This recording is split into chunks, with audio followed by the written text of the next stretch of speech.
Action with MMA Mania. I'm here with Jose Perez, who returns to action September 1st at CFFC 123. Jose, how are you?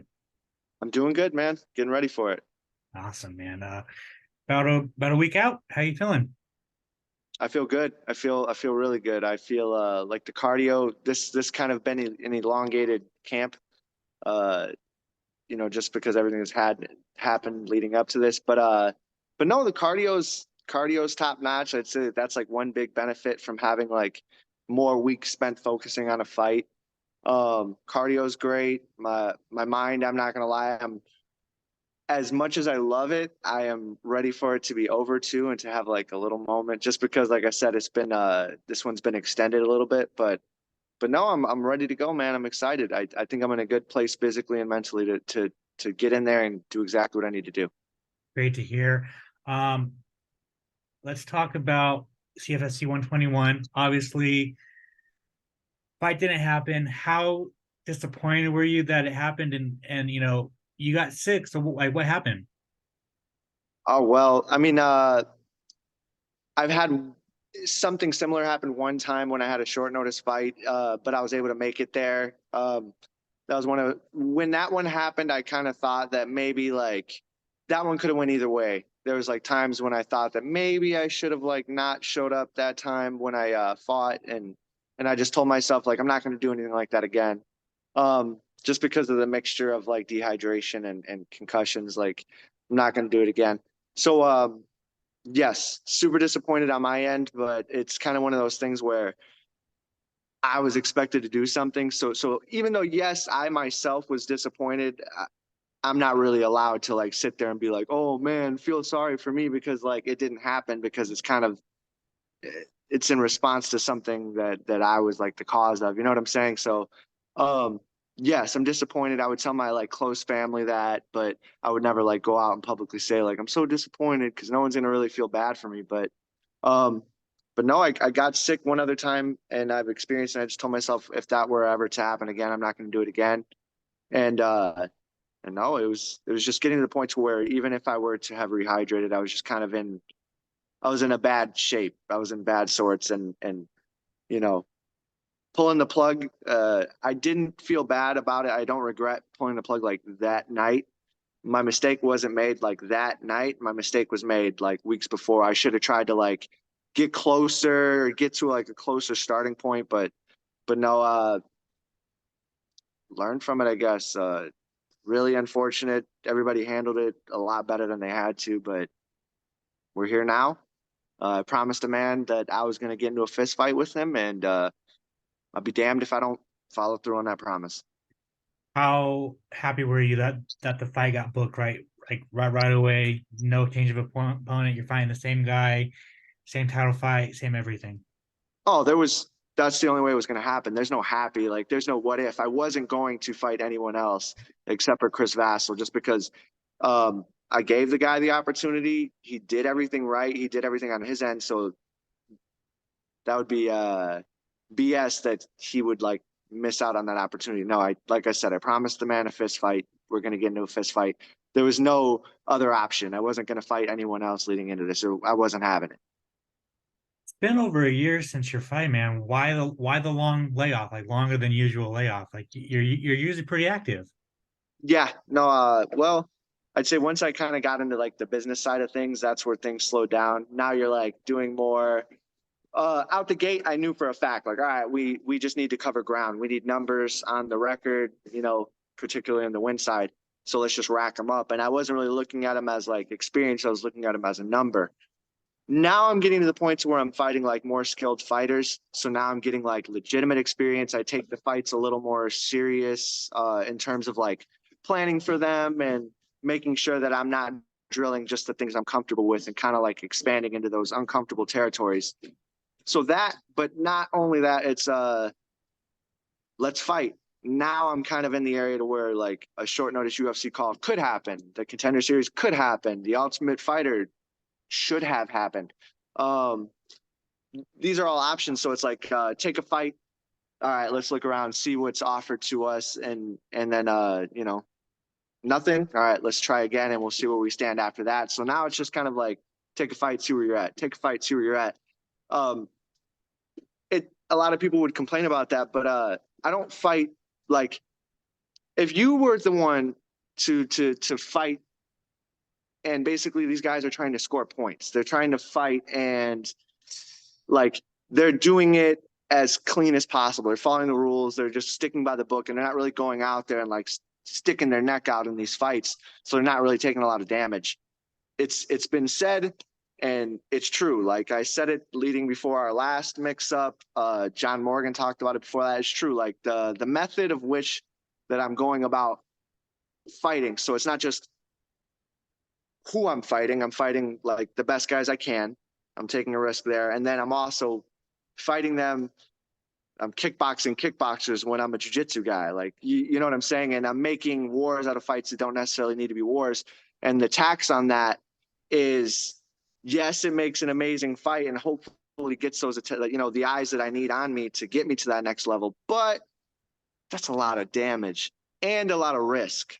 Because, no matter how tough I am, which I know I am tough, your brain turns off no matter what. There's no tough about that, So I take a risk every time I go out there. And like I said, I fight the fight risky. So fight, see where I'm at. And if I don't have to take an unnecessary risk for regional fighter pay, then I won't, because then I'd rather wait and hopefully get that premier level pay, which I know that's what I'm worth. Gotcha. No, it makes perfect sense. Do you feel though, if you would have fought maybe March of this year, or even in when you're when you're fighting against Chris got canceled, like do you think if you would have fought then, you either would have got the call to the Contender Series or a short notice UFC fight? Yes, that was exactly the goal. Is I was kind of holding out to like either get the original goal was March. I did have a fight in March, a big fight. That one fell through. Whatever. I tried to get on the June card for CFFC, their big, the Atlantic City card.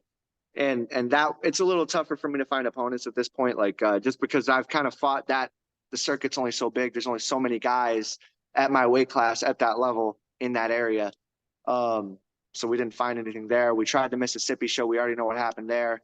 Um, and now we're finally here. Yeah, I do feel that if I would have finished something in March, or if I would have win against Vasil like the first attempt and actually finished him and did exactly what I'm going to do this time, that it would have made me in better shape to get like the Contender Series. I think right now I'm going to do this one, and we're going to start looking for short notice calls to the UFC or whatever shows itself to us.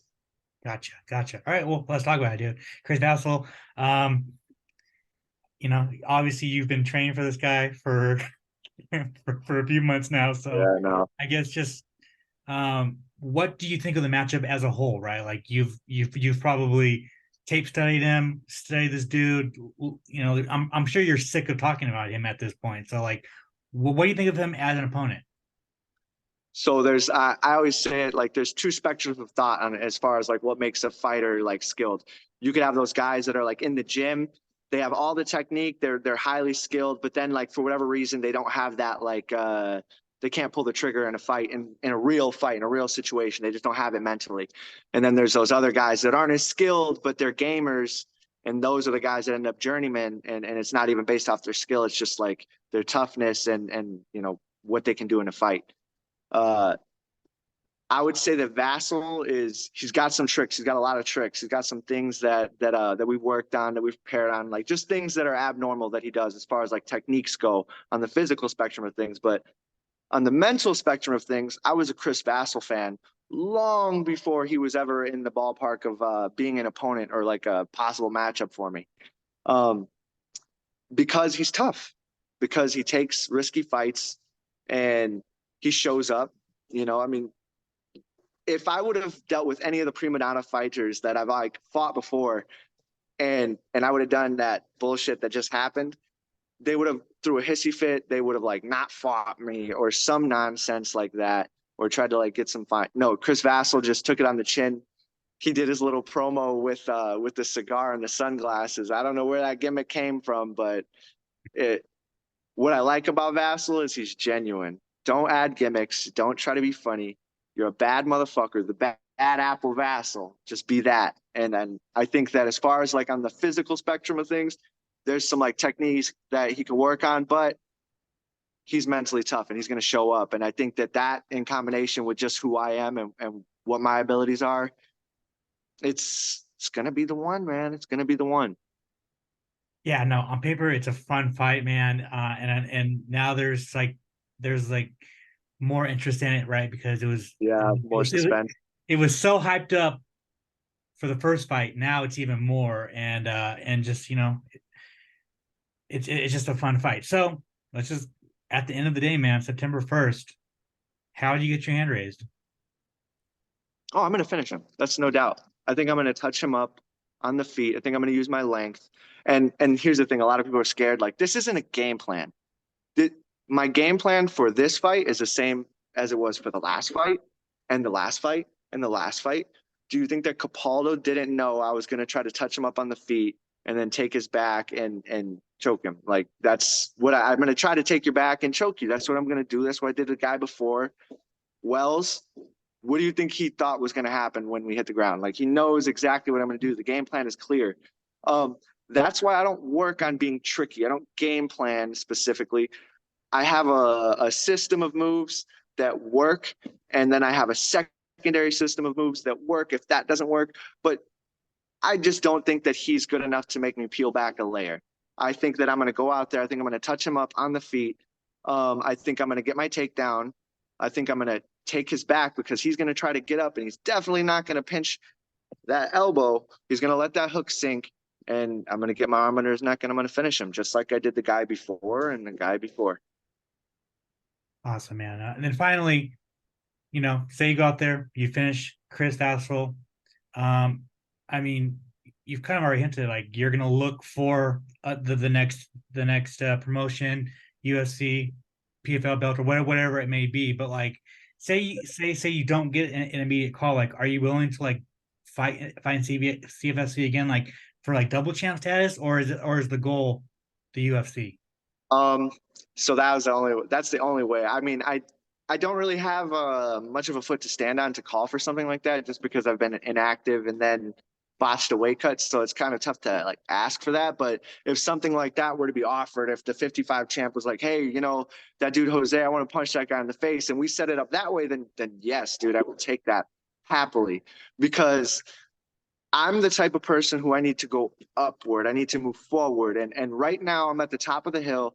And I think this fight has been the least excitement for me just because at this point I've already proven like I think to most people I've proven and this is gonna sound arrogant and by no means is this gonna be a reflection of like my performance in this next fight. But I think that even before this fight happened, and I think even Vassal would agree that I've proven that I belong in a bigger promotion in the UFC, in the PFL, in the Bellator, and this one, and I had to prove that. In the last fights, I had to prove that they didn't know that, and I got to show that. In this fight, they kind of know that, and I'm just supposed to like reassure them of that.